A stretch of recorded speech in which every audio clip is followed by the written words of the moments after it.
ఇది రెండు దేశాల మధ్య యుద్ధం కాదు, రెండు మతాల మధ్య పోరాటం అంతకన్నా కాదు. ఒకే మతంలో రెండు గ్రూపుల మధ్య జరుగుతున్న నరమేధం. సిరియాలో అధికార మార్పు జరిగి 3 నెలలు కూడా గడవక ముందే రక్తం మళ్లీ ఏరులై పారుతోంది.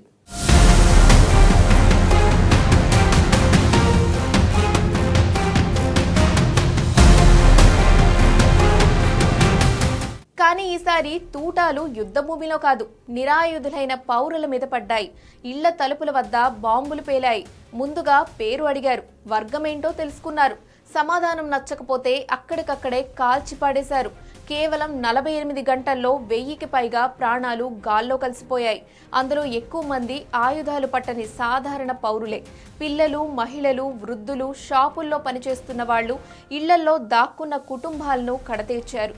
ఈ హత్యల మధ్య ఒక పేరు పదే పదే వినిపిస్తోంది. అదే అలవైట్స్. ఒక మతపరమైన గుర్తింపు ఇప్పుడు మరణ శిక్షగా మారిపోయింది.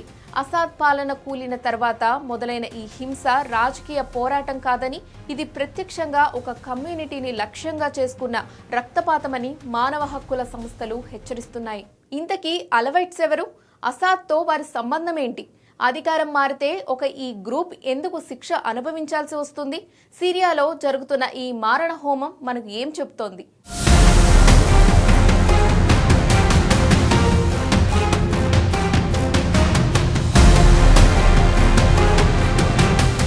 సిరియాలో ఒక చిన్న మతపరమైన వర్గం అలవైట్స్. మొత్తం జనాభాలో వారి వాటా సుమారు 10 నుంచి 12% మాత్రమే. మూలాలు షియా ఇస్లాంలో ఉన్నప్పటికీ వారి ఆచారాలు, విశ్వాసాలు మిగిలిన ముస్లిం గ్రూపుల కంటే భిన్నంగా ఉంటాయి. ఈ భిన్నత్వమే వారిని శతాబ్దాలుగా అనుమానాలకు, ఒంటరితనానికి గురిచేసింది. అలవైట్స్ ఎక్కువగా సిరియా తీర ప్రాంతాల్లో నివసిస్తారు. లటాకియా, టార్టస్ వంటి ప్రావిన్సులు వారి బలమైన ప్రాంతాలు. అదే ప్రాంతం అసాద్ కుటుంబానికి కూడా రాజకీయంగా, సైనికంగా పునాదిగా నిలిచింది. బషార్ అల్ అసాద్ పాలనను ముందు నుంచే అలవైట్స్ సిరియాలో అణగారిన వర్గమే. కానీ 1970లో హఫెజ్ అల్ అసాద్ అధికారంలోకి వచ్చాక తర్వాత పరిస్థితి మారింది. సైన్యం, ఇంటెలిజెన్స్, కీలక ప్రభుత్వ విభాగాల్లో అలవైట్స్ కు ప్రాధాన్యం పెరిగింది. ఇది ఒక మత సమూహానికి ఇచ్చిన అధికార రక్షణగా మారింది. అదే సమయంలో మిగిలిన సున్నీ మెజారిటీకి ఇది అసమానతగా కనిపించింది. ఆ అసంతృప్తి దశాబ్దాల పాటు లోపల మరిగిపోయింది. 2011లో మొదలైన సిరియా సివిల్ వార్ ఆ మరిగిన కోపాన్ని బయటకు తీసుకొచ్చింది. అసాద్ ప్రభుత్వానికి మద్దతుగా నిలిచిన అలవైట్స్ మీద అప్పటి నుంచే అనుమానపు చూపు పడింది.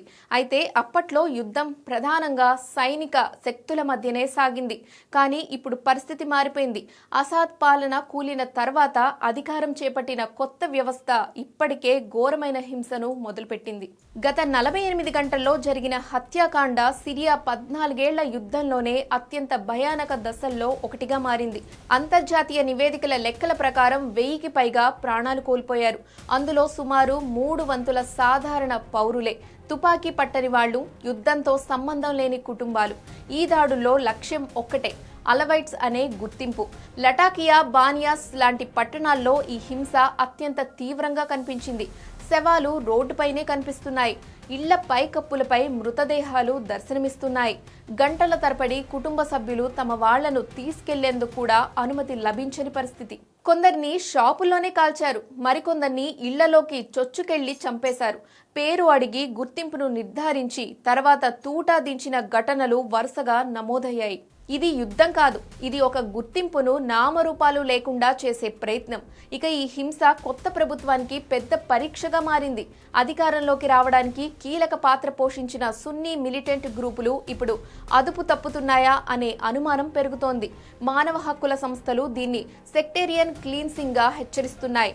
ఇది అసాద్కు మద్దతిచ్చారా లేదా అనే ప్రశ్న కాదు, ఒక మత సమూహాన్ని సమూహంగా శిక్షించే ధోరణి మొదలైందనే భయం. అయితే ఒక పాలకుడు చేసిన పాపానికి ఒక వర్గం మొత్తం బాధ్యత వహించాలా? రాజకీయ అధికారం మారితే గుర్తింపు ఆధారంగా ప్రజలను చంపడం న్యాయమా? సిరియా ఇప్పుడు ఒక కొత్త అధ్యాయంలోకి అడుగుపెట్టిందా? లేదా పాత ద్వేషాలే కొత్త రూపంలో తిరిగి వస్తున్నాయా? పరిస్థితిని చూస్తే సిరియాలో ఎప్పటికీ రక్తపాతం ఆగదని మాత్రం అర్థమవుతోంది.